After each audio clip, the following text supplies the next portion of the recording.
담보 책임 이어서 계속 보겠습니다. 자, 578페이지로 오세요. 578페이지.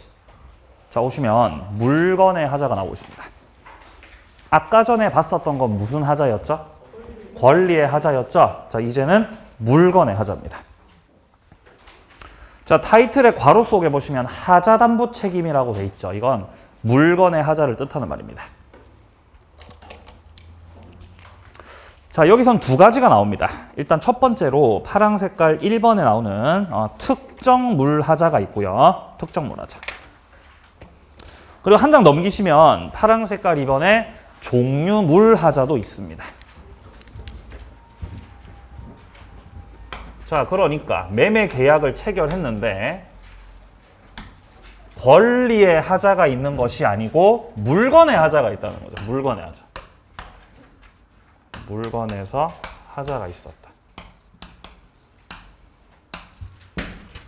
근데 이 물건은 특정물이 있고, 특정물. 그리고 또 뭐가 있고요? 종류물이 있다는 거죠. 특정물과 종류물.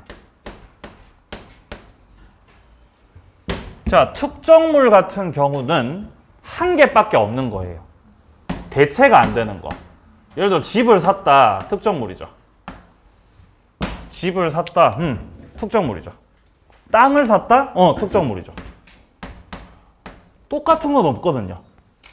똑같이 생긴 것, 똑같은 위치가 존재할 수 없기 때문에 이런 것들은 특정물인데 종류물은 뭐 예를 들면 뭐 자동차를 샀다. 종류물이죠. 또 뭐가 있을까요? 뭐 폰을 샀다. 폰. 종류물이죠. 사과를 샀다. 사과. 종류물이죠. 그러니까 이렇게 종류물이라고 하는 거는 뭔가 다른 걸로 대체가 가능한 것들. 자, 특정물부터 먼저 볼게요. 1번. 주택을 매입했는데 계약 성립 당시 건물의 균열, 누수가 있는 것을 모르고 매수했다. 토지를 매수했는데 오염된 쓰레기가 매립돼 있다는 것을 매수인이 모르고 매수했다. 자, 이런 경우는 지금 권리의 하자가 있는 것이 아니고 물건의 하자가 있는 것입니다. 여기서 매수인 쪽에서 책임을 물을 때는 첫 번째, 목적을 달성할 수 없다. 자, 이렇게 목적을 달성할 수 없다는 건 하자가 심각하다는 거죠. 이런 걸 중대한 하자라고 해요. 중대한 하자. 자, 이런 중대한 하자에서는 계약을 해제할 수 있어요. 자, 아니면 목적을 달성할 수 있다. 하자가 존재하지만 충분히 목적을 달성할 수 있다. 이러면 중대한 하자가 아니라 무슨 하자죠? 경미한 하자예요. 맞아요. 경미한 하자에서는 해제를 하는 것이 아니라 손해배상 청구합니다. 손해배상 청구. 그래서 결국 경우의 수는 두 가지예요. 목적 달성이 되는 것이냐, 목적 달성이 안 되는 것이냐에 따라서 해제를 하는 건지 아니면 손해배상 청구를 하는 건지 선택합니다. 자, 조문을 함께 보죠. 580조 봅니다. 580조. 자, 1항에서 매매 목적물에 하자가 있을 때 매수인은 그 하자로 인해서 계약의 목적을 달성할 수 없는 경우에 한해서, 자, 지금은 목적 달성할 수가 없으니까 이거 지금 중대한 하자라는 거죠. 계약을 해제할 수 있다. 자, 그리고 기타의 경우는 손해배상을 청구할 수 있다. 그럼 여기서 말하는 기타의 경우는 목적 달성이 가능한 경우를 말하겠죠. 뒷문장, 그러나 매수인이 하자 있음을 알았거나 과실로 알지 못했을 때는 그렇지 않다. 자, 그렇지 않다는 건 책임을 묻지 못한다는 거죠. 그러니까 책임을 청구하려면 매수인이 하자 있음을 알아야 돼, 몰라야 돼? 몰라야 돼요. 그리고 과실이 없어야 되죠. 그러니까 여기서는 선의 무과실이 필요합니다.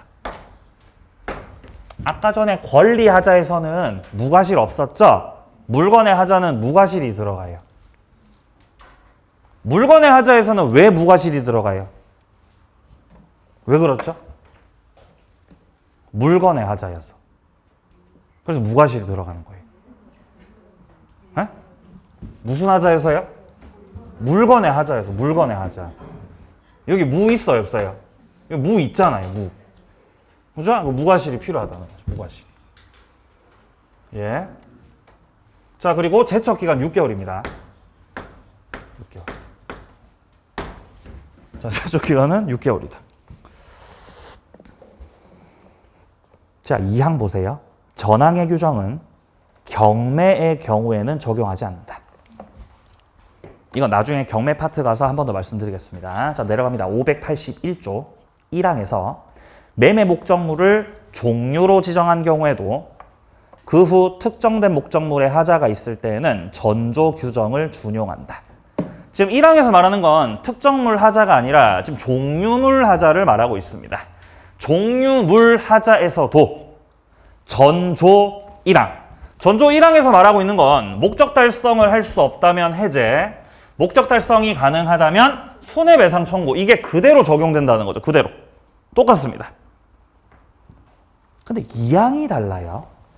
전항의 경우에 매수인은 해제나 손해배상 청구를 하지 않고 하자 없는 물건을 청구할 수 있다. 내가 폰을 샀어요, 폰을. 네? 내가 아이폰을 샀어요, 아이폰을. 내가 아이폰을 샀어요.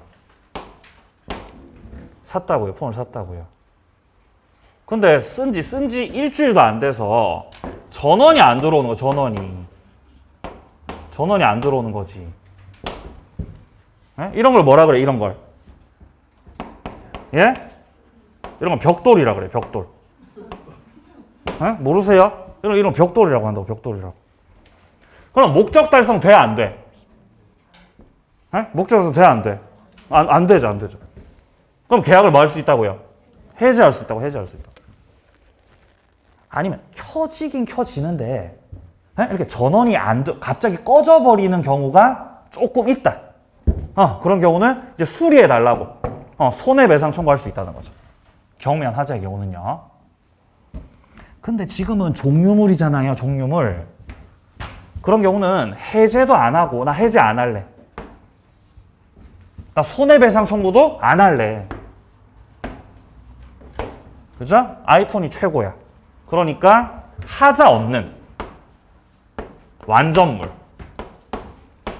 완전물에 대한 급부 청구도 가능하다는 거죠. 완전물 급부 청구를 할 수 있다라는 거죠. 그러니까 완전물 급부 청구 같은 경우는 특정물에서는 할 수가 없는 거죠. 어디서만 할 수 있는 거예요? 예, 종류물에서만 할 수 있는 겁니다. 완전물 청구요. 완전물 청구. 자, 내려가서 582조 보세요. 이 권리는 매수인이 그 사실을 안 날로부터, 자, 제척 기간은 6개월이다. 확인하시고요. 6개월. 자, 내려갑니다. 양괄호 1번. 물건의 하자가 존재해야 한다. 권리 하자가 아닙니다. 물건의 하자. 자, 그리고 오른쪽 페이지에서 동그라미 3번에 법률적 장애가 나와 있죠. 판례박스 보시면은 매수인이 건축법상 허가를 받을 수가 없어서 건축이 불가능한 법률적 제한이나 장애가 있다. 땅을 샀는데 허가를 받을 수가 없어서 건물을 신축할 수가 없는 거예요.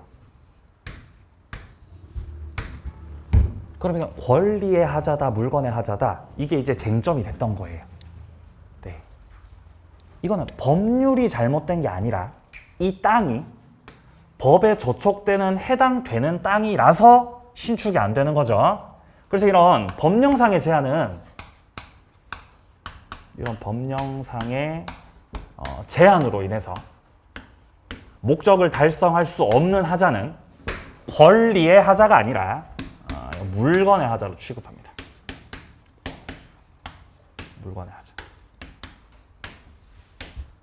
그렇죠? 법이 잘못된 건 아니거든요. 물건의 하자. 자, 내려가서 양괄호 2번을 확인하세요. 매수인 선의 무과실.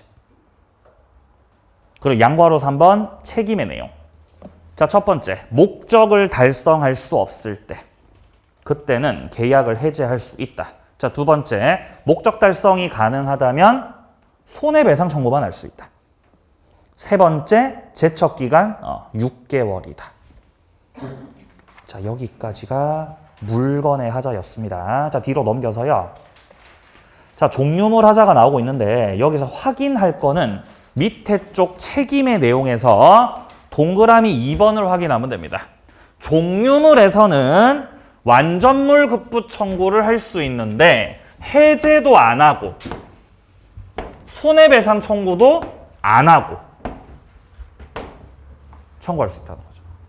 새 걸로 달라고. 자, 이까지 보시고요. 이제 담보 책임의 마지막 내용으로 넘어갑니다. 자, 마지막 내용은 어디 나오냐면은 587페이지요. 587페이지 와보시면은 경매에서의 담보 책임이 나옵니다. 587페이지요. 경매에서의 담보 책임. 자, 갑이 건물을 소유하고 있었다. 건물을. 자, 그리고 이 건물에는 저당권이 설정돼 있었다. 저당권 설정. 자, 이렇게 저당권이 설정돼 있던 상태에서 갑이 변제를 못하면 저당권이 실행될 수 있죠. 저당권이 실행됐다. 그러면 저당권이 실행됐으니까 그대로 경매가 되겠죠. 자, 경매가 됐고 을이 경락을 받았다는 거예요. 경락을 받았다. 근데 을이 건물을 경락 받았는데 여기서 하자가 있었던 거죠. 근데 매매가 됐든 경매가 됐든 둘 다 돈 주고 사오는 건 똑같죠?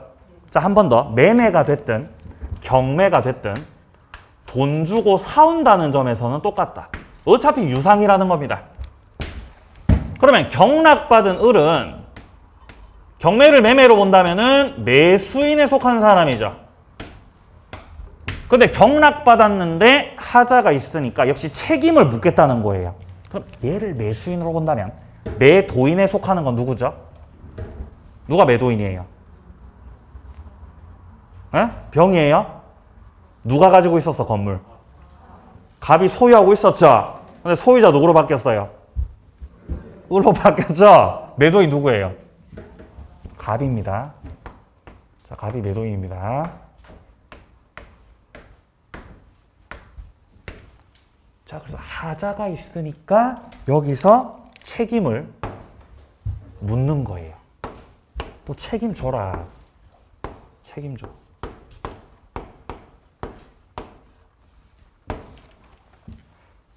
근데 갑이 개털이다. 에? 갑이 개털이에요. 개털. 개털이 뭔 뜻이죠?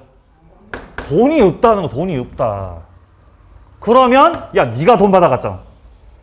네가 돈 가져갔잖아. 네가 배당 받아갔잖아. 너 책임져. 이렇게 책임 묻는 거예요. 네.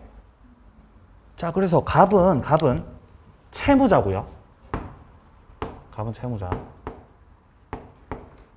그리고 저당권자는 채권자죠.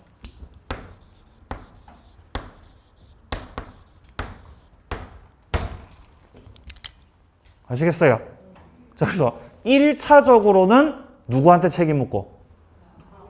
채무자한테 책임 묻고. 채무자가 자력이 없으면 그때는 배당받아간 저 채권자한테 책임을 묻는다는 거죠. 아, 수업 때 이런 말 쓰면 안 되는데 갑자기 또 이러면 안 되는데 그죠? 자력이 없으면 자 얘가 자력이 없다. 자력이 없다. 그럼 책임을 이제 채권자한테 묻는 거예요. 자 보겠습니다. 578조. 자 조문 1항 먼저 확인하면 경매의 경우는 경락인이 전 8조 규정에 의해서 자 여기서 말하는 전 8조는 권리의 하자를 말합니다. 이때 담보 책임을 물을 수 있다. 자, 1차적으로는 채무자를 상대로 해서 해제를 하거나 감액 청구를 하거나 하는 거예요. 자, 2항입니다. 채무자가 자력이 없을 때에는 그때는 2차적으로 채권자한테 책임 묻는다는 거죠. 그죠? 대금에 대해서 전부 일부의 반환을 청구할 수 있다는 거죠. 네, 바로 그거죠. 자, 그래서 일단 첫 번째. 자, 첫 번째부터 자, 정리합니다. 첫 번째. 자, 첫 번째. 자, 이게 적용되려면은 반드시 공경매여야 돼요. 공경매. 자, 공경매여야 됩니다. 자, 두 번째로 경매가 유효여야 돼요. 아, 웃어서 죄송합니다. 자, 경매가 유효여야 된다. 유효일 것. 제가 수업 때 이제 조금 다른 얘기할 때 있잖아요. 그럼 이제 뒤에서 촬영하다 쓰시거든요. 그게 너무 웃겨서. 그죠? 편집될 거란 뜻이죠? 자, 두 번째. 자, 두 번째. 자, 두 번째 같은 경우는 경매에서의 담보 책임은 권리 하자만 물을 수 있습니다. 권리의 하자만 묻는다. 자, 그러니까 물건의 하자에서는 담보 책임을 묻지 못한다는 거예요. 묻지 못해. 네. 물건의 하자를 묻기 시작하면 경매가 너무 많이 뒤집어져요. 왜냐하면 경매 물건들은 대부분 다 방치돼 있던 물건들입니다. 방치가 되고 뭐 짧게는 수개월, 몇 년에 걸쳐 방치가 되기 때문에 경락받은 사람이 야, 지금 이거 물건 하자다, 물건 하자. 야, 물건 하자를 묻기 시작하면 제대로 진행될 경매가 없다는 거죠. 하지 마지. 물건의 하자 묻지 말고 무슨 하자 물어라? 권리 하자 물으시라고, 권리 하자. 권리 하자 몇 가지 있었죠? 5가지. 전부 타인 권리, 일부 타인 권리, 수량 부족, 용의권 제한, 저당권 실행까지. 거기에 해당됐을 때 책임 물으시라는 거예요. 네. 물건의 하자는 안 돼요. 겁나 헷갈려요, 이게. 헷갈리면 안 돼요. 왜 권리 하자만 되냐면요. 경매하자죠. 경매하자. 뭘로 시작해요? 기억으로 시작하잖아요. 그죠? 그러니까 무슨 하자만 물을 수 있어? 권리 하자만 물을 수 있다는 거죠. 기억이잖아, 이것도. 얘는 왜 안 돼요? 너 미음이잖아. 안 된다는 거. 너 미음이잖아. 안 된다는 거죠. 자, 세 번째. 원칙적으로. 자, 원칙적으로는 이때 이 손해배상 청구요. 손배청구.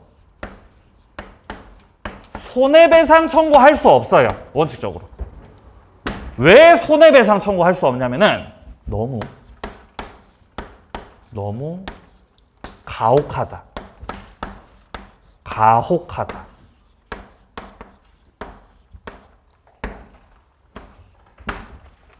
야, 지금 갑은 안 그래도 힘든데, 갑은 힘든데. 갑이 건물을 을한테 팔았어요? 팔린 거예요? 팔린 거죠. 근데 여기서 손해배상 청구까지 한다. 그건 너무하다는 거죠. 안 그래도 자력이 없는데.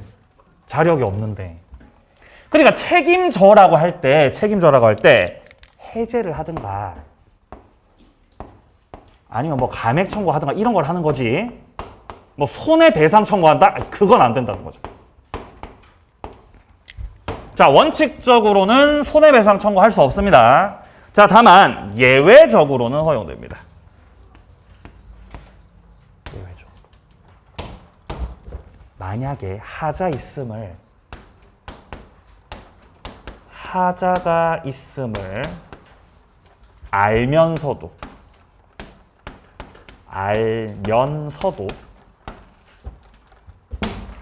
저 채무자 측에서 채무자가 이를 고지하지 않았을 때, 그럼 너는 알면서도 고지 안 했으니까 이런 경우는 가혹해도 괜찮아요. 손배 청구할 수 있습니다. 자, 그리고 하자 있음을 알면서도 채권자가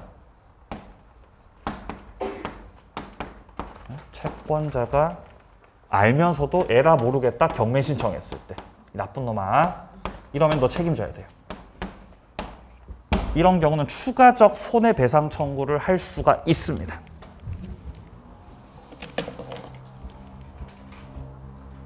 자, 그래서 578조에서 지금 사망에 보시면 사망. 자, 지금 우리 페이지는 587페이지고요. 조문은 578조입니다. 자, 여기 사망. 전 2항의 경우에 채무자가 물건 또는 권리 흠결을 알고도 고지하지 않거나, 알면서도 고지하지 않거나, 채권자가 이를 알면서도 경매를 청구한 경우라면 이때 경락인은 그 흠결을 알았던 채무자나 채권자에게 손해배상 청구를 할 수 있다. 그러니까 하자 있음을 알고도 고지하지 않았거나 알면서도 경매 신청을 했을 때 그때 뭐를 할 수 있다는 거다. 그때 손해배상 청구할 수 있다는 거죠. 그때 예외적으로 그때 손해 청구를 할 수 있다는 거죠. 원칙은 안 돼요. 넘기세요. 588페이지 첫 번째, 경매가 유효해야 된다.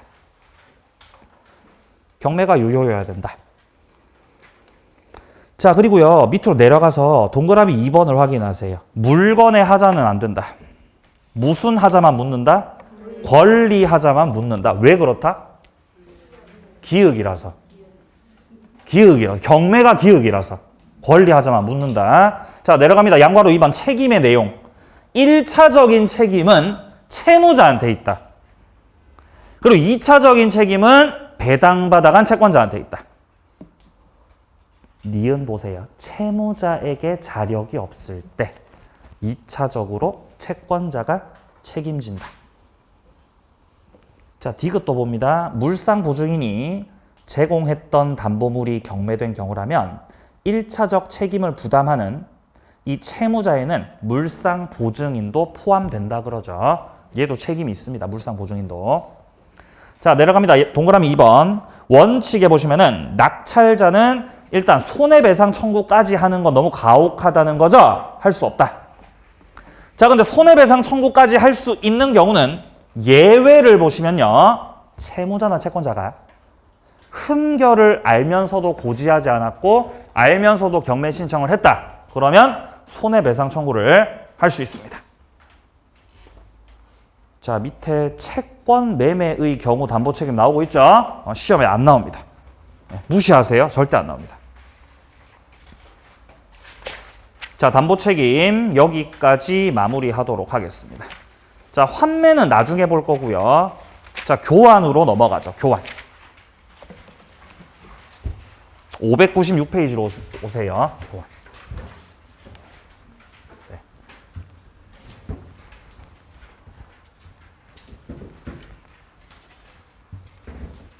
자, 교환 보도록 하겠습니다. 자, 일단 매매 같은 경우는 일방이 재산권 이전을 약정한다. 자, 예를 들어 매도인 갑 쪽에서 재산권 이전을 약정한다. 그리고 여기에 대응해서 타방은 대금을 지급할 것을 약정한다. 그렇게 약정하게 되면 이게 매매계약이죠. 매매. 그러니까 매매계약에서의 반대급부는 금전에 한한다. 그런 말을 하는 거죠. 반대급부는 금전에 한한다. 자, 근데 일방이 갑 쪽에서 재산권을 이전하겠다고 했는데 을도 나도 재산권 이전할래.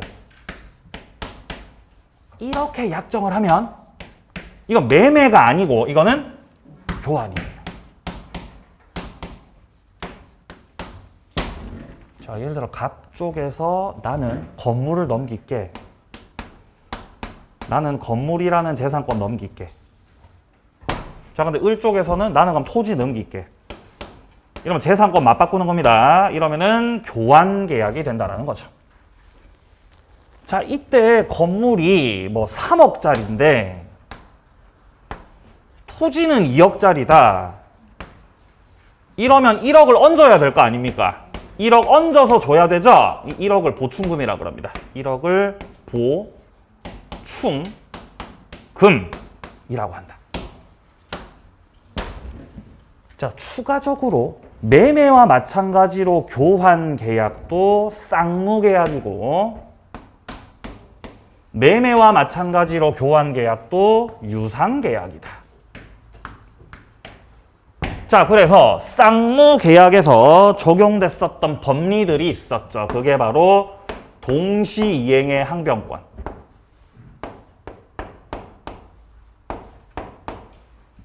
그 다음에 위험부담. 쌍무 계약이죠.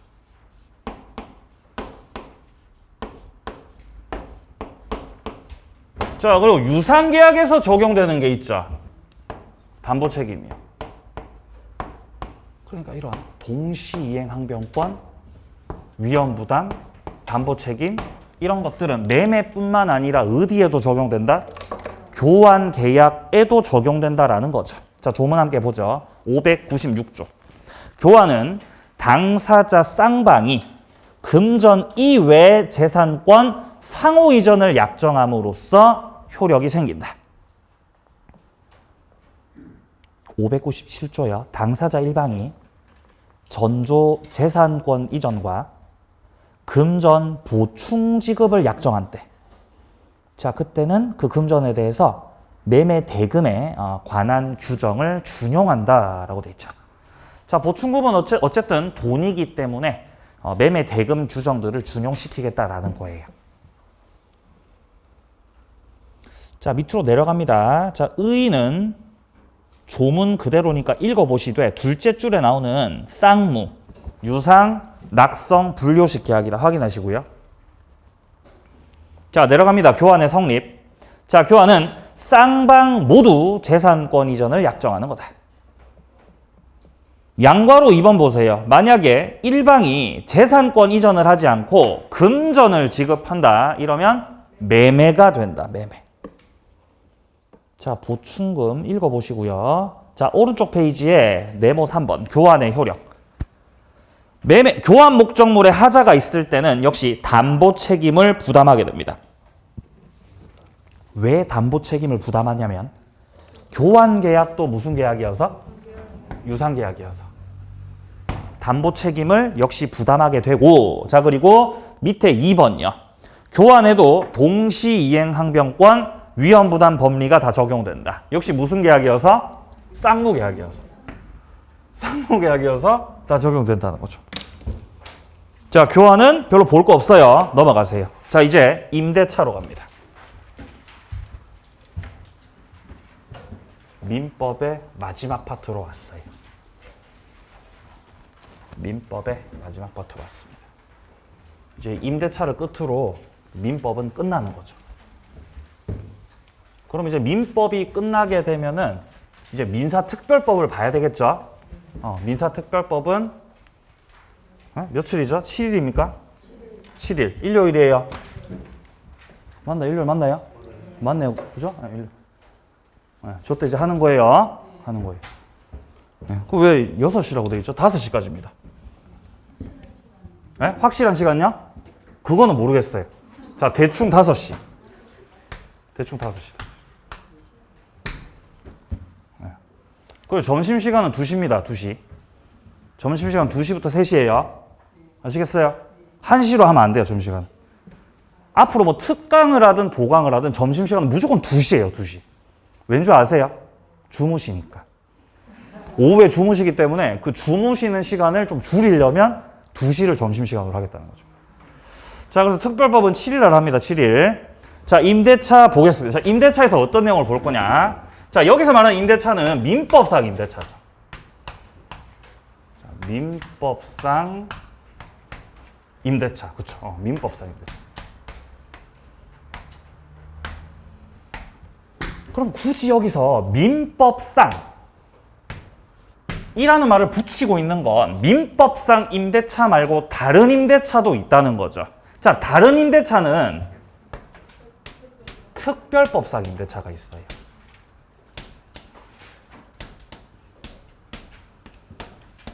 특별법상의 임대차는 3월 7일에 만나게 되는 주택임대차 보호법, 주택임대차 보호법, 그리고 상가 건물 임대차 보호법, 이런 특별법상의 임대차도 존재하고 있습니다만 얘네들은 7일자, 7일에 만날 것이고 지금 보는 거는 민법상, 그러니까 계약 강론 파트에서 규정하고 있는 임대차라는 것입니다. 그럼 여기서 임대차하고 주택임대차하고 상가임대차하고 내용이 같겠어요? 다르겠어요? 내용이 달라요. 그러니까 문제 풀 때 구별해야 돼요. 문제 풀 때 구별해야 된다고요. 자, 갑과 을이 임대차 계약을 체결했다. 지문에서 이렇게 물어봤어요. 자, 갑과 을이 임대차 계약을 체결했다라고 했어요. 지문에서. 그럼 여기서 임대차는 무슨 임대차예요? 민법상 임대차죠? 아니요, 알 수 없어요. 이것만 봐가지고 알 수가 없다고요. 그럼 이제 임대차 계약이 체결됐는데 뭐 그 이후에 뭐 어쩌고저쩌고 나오는 내용을 보면서 민법상 임대차인지 특별법상 임대차인지를 파악하셔야 돼요. 근데 특별히 다른 말 없으면 그냥 임대차라고만 하면 요거 말하는 거죠. 요 임대차. 맞습니다. 근데 만약에 임대차를 하는데 뭐 주택에 대해서 그렇죠. 주택에 대해서 뭐 상가에 대해 이런 말 하죠. 그럼 그게 이제 특별법상. 근데 만약에 그러면 임대차 계약을 했다고 하는데 토지래요. 토지 임대차 계약을 체결했다. 이런 뭐죠?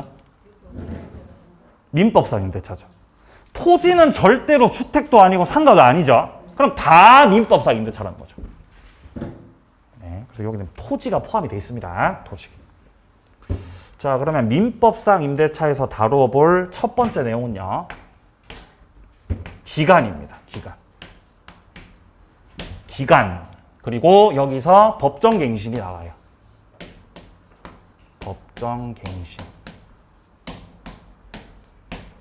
자, 그리고 두 번째. 민법상 임대차에서의 대항력 취득 방법. 자, 대항력의 취득 방법과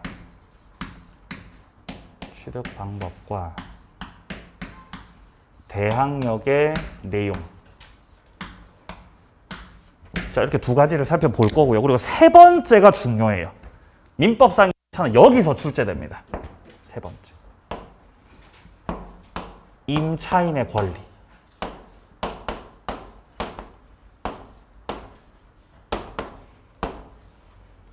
임차인의 권리는 여러 가지가 많이 있겠습니다만 시험에 출제되는 건 세 가지입니다. 세 가지. 첫 번째, 비용 상환 청구권. 두 번째, 부속물 매수 청구권. 세 번째, 지상물 매수 청구권. 예? 비부지. 이 세 개가 출제돼요. 비부지.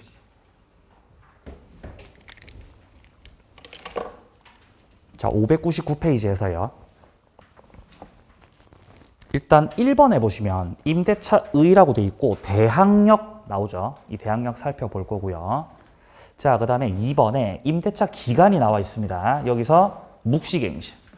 이 묵시갱신을 다른 말로 법정갱신이라고도 하죠. 자, 그리고 밑에 3번에 임대차 효력에서는 지금 빅3라고 해서 세 가지가 나오고 있죠. 비용 상환 청구권, 지상물 매수 청구권, 부속물 매수 청구권, 비부지. 이 세 가지. 이 세 개 중에 한 개는 반드시 나와요. 이 세 개 중에서 비부지 중에서 한 개는 반드시 출제되므로 이 별 2개를 치도록 하겠습니다.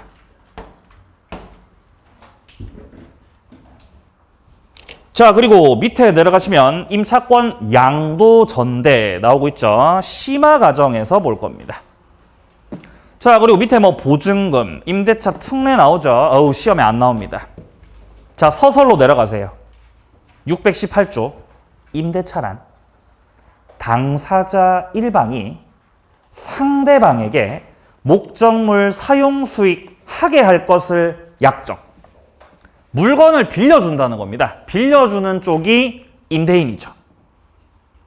그리고 상대방이 이에 대한 대가로서 차임을 지급할 것을 약정함으로써 성립하게 되는 낙성 쌍무 유상 불효식이다.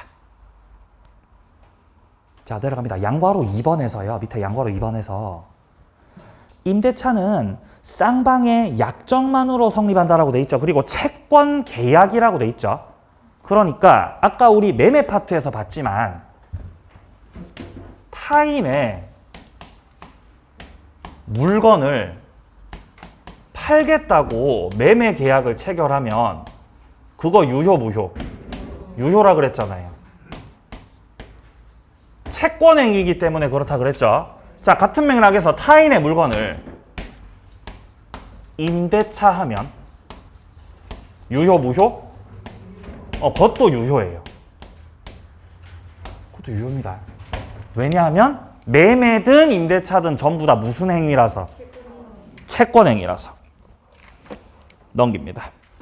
양과로 2번 차임은 필수 요소다.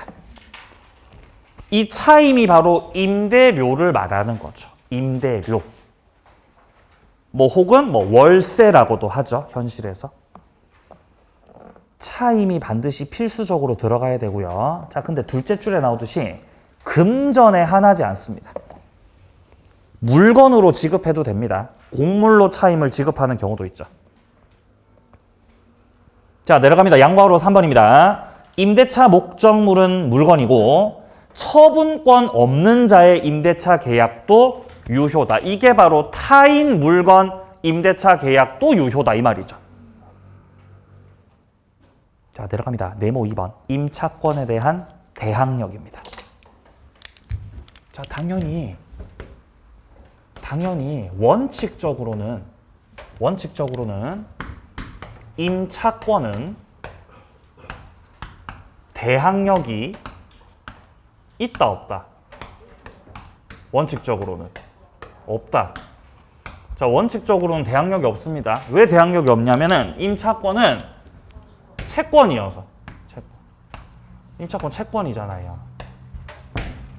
그죠? 채권이죠. 왜냐면 여기 치읓이 있잖아요. 여기 치읓이 들어가 있죠. 그래서 채권이라는 거죠. 물건 아닙니다. 채권. 자, 근데 원칙적으로는 대항력이 없지만 예외적으로 임차권에 대항력을 부여하는 경우가 있다. 자, 그래서 대항력 취득 방법이 나오는 겁니다. 대항력 취득 방법. 자, 첫 번째 대항력 취득 방법은 임대차를 등기하면 돼요. 자, 임대차를 등기하면 대항력을 취득할 수 있고, 두 번째 토지 임차인이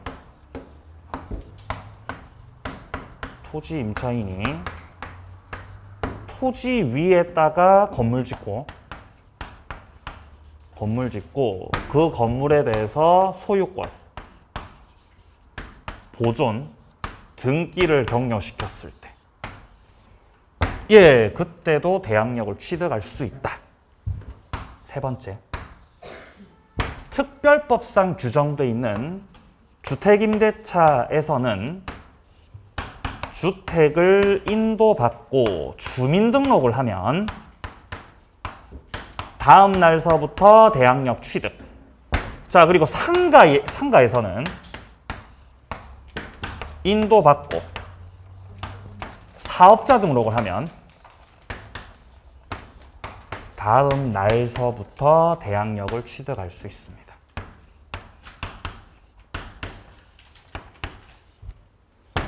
크게 이렇게 세 가지가 있어요. 대항력 취득 방법이. 이게 시험에 나오는 전부입니다.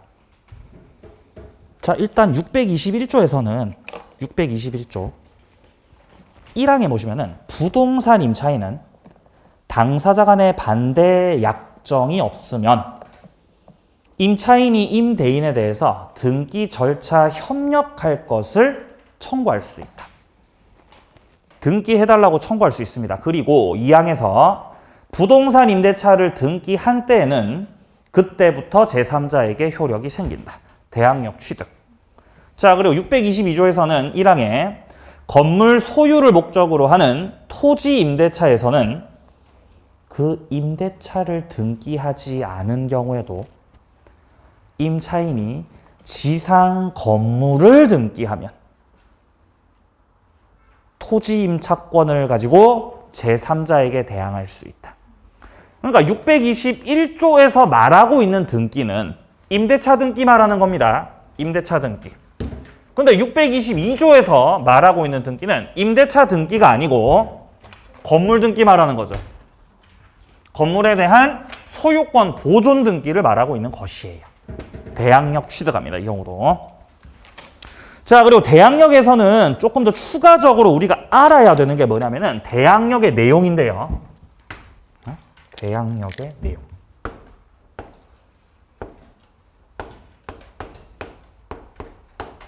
우린 대항력의 내용을 알아야 돼요. 이건 이제 다음 시간까지 연결됩니다. 다음 시간까지 연결돼요. 대항력의 내용은 양수인에게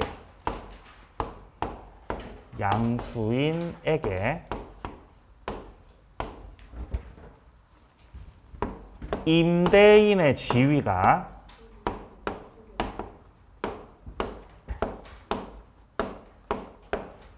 승계된다. 요거예요. 이걸 아셔야 돼요. 한 가지 더. 그러면 양수인에게 임대인의 지위가 승계되기 때문에 양수인에게 임대차 보증금,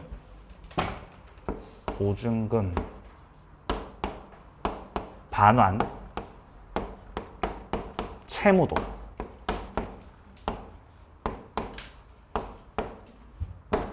승계됩니다.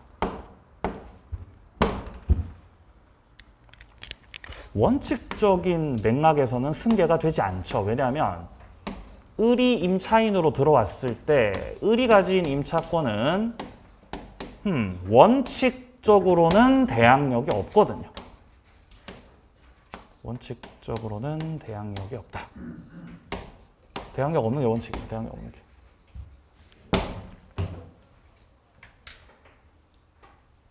자, 그래서 이후에 임차인이 들어온 이후에 갑이 이 부동산을 다른 사람한테 팔아버렸을 때, 병한테 이전 등기해줬을 때, 그러니까 병이 양수인일 때, 이런 경우에 을은 임차권을 병한테는 주장할 수 없는 겁니다. 대항력이 없기 때문이죠. 자, 근데 을이 아까 전에 설명드렸던 이 세 가지. 자, 세 가지 중에서 한 가지를 갖춰서 대항력을 가지면, 을이 대항력을 가지게 되면 부동산 소유자가 갑에서 병으로 바뀌면서 을하고 임대차 계약을 했던 건 갑이었죠. 원래 갑이 임대인이었어요. 근데 갑이 가진 임대인의 지위가 뭐가 된다고요? 승계된다는 거예요. 승계. 그럼 병은 임대인 되고 싶어요? 되기 싫어요? 임대인 되기 싫죠. 임대인 되면 나중에 보증금 빼줘야 되잖아요. 그죠? 나 임대인 되기 싫어. 그래도 당신은 임대인이에요. 그래도 너는 임대인이야. 왜냐하면 갑이 갖고 있던 지위가 뭐가 됐거든? 지위가 승계됐거든. 아니, 저는 을하고 합의 안 했는데요? 합의 안 해도 얘가 대항력을 가지고 있으면 지위가 뭐가 돼? 승계된다.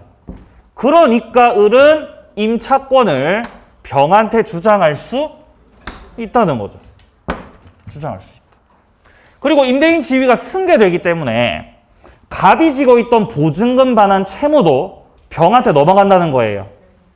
그러니까 을은 보증금 반환받기 위해서 갑을 쫓아갈 필요가 없이 누구한테 달라고 하면 돼요?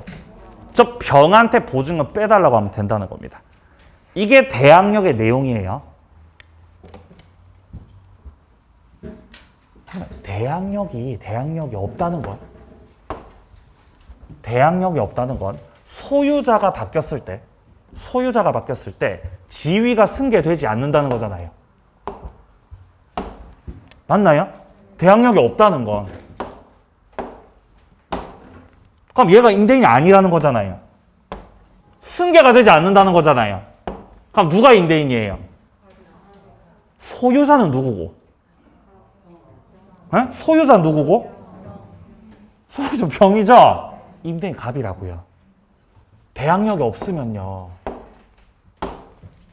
그럼 을이 병한테 가서 보증금 빼달라가 안 된다고 이러면. 그죠? 누구 쫓아가야 돼요? 보증금 받으려면. 갑을 추적해야 돼요. 갑을 추적해야 됩니다. 병한테 달라고 못합니다. 그러니까 병한테 달라고 할 거면 대항력을 갖춰야 된다는 거죠. 자, 이게 대항력의 내용입니다. 이거는 이제 다음 시간에 할 내용에서 아주 중요한 부분입니다. 그때 또 가서 말씀드리도록 하겠습니다. 자, 602페이지로 오세요. 602페이지 오시면 밑에 쪽 임대차 기간이 나와 있습니다. 임대차 기간. 자, 임대차 기간은 먼저 오른쪽 페이지에서 1번을 확인합니다. 1번. 최장기 제한 없다 그러죠. 그리고 두 번째 2번에 보시면은 최단기 제한도 없다 그러죠. 그러니까 민법상 임대차에서는 최단기도 없고 최장기도 없습니다. 그리고 밑에 3번. 기간 약정을 하지 않았을 때. 기간이 없는 경우에 이때는 각 당사자는 언제든지 임대차 계약 해지 통고를 할 수 있고, 양괄호 2번입니다. 임대인 쪽에서 해지 통고를 했을 때는 6개월 뒤에 해지가 되고, 양괄호 3번 임차인이 해지 통고를 했을 때는 1개월 후 해지가 되겠습니다. 자, 그리고 위쪽에 639조 조문도 확인하세요. 639조 1항. 임대차 기간이 만료한 후에도 임차인이 임차물의 사용 수익을 계속하는 경우에 이때 임대인 쪽에서 상당 기간 내로 이의를 제기하지 않았을 때는 전임대차와 동일한 조건으로 다시 임대차 한 것으로 봅니다. 이런 걸 법정갱신이라고 해요. 그리고 이때는 기간은 정함이 없는 것으로 돼요. 기간은 어떻게 된다고요? 정함이 없는 걸로 돼요. 그래서 기간이 정함이 없기 때문에 양 당사자는 역시 해지 통고할 수 있고, 임대인이 해지 통고하면 6개월, 임차인이 해지 통고하면 1월 지나서 끝나는 겁니다. 자, 이까지 기간의 문제였고요. 자, 밑에 임대차 효력 파트. 여기서는 임차인 권리를 보시면 되거든요. 임차인 권리는 607페이지에서부터 나오고 있습니다. 607페이지. 여기서부터는 다음 시간. 그러니까 우리 일요일에 특별법 할 때 있죠?